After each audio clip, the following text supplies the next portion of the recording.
I wanted to go to the seaplane base, so I hitched a ride on a goose.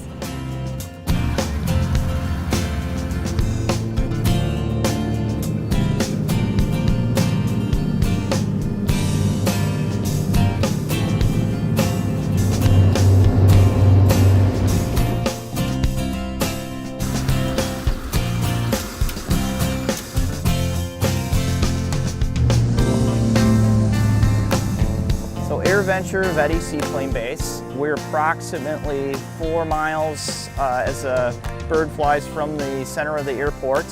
We're south and a little bit east on Lake Winnebago. And we're a small lagoon facing and a bay facing to the north.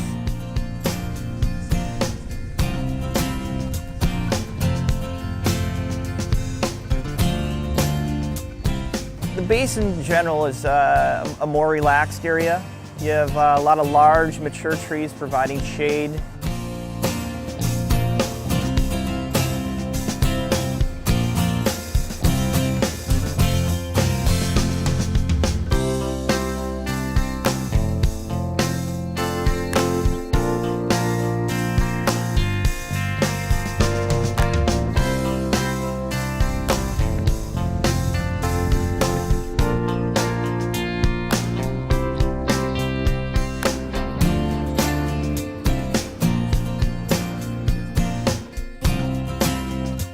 Anytime you're by water, you just have that feel like you're more on vacation. And the main field is great, it's its own thing, but this is a whole different animal.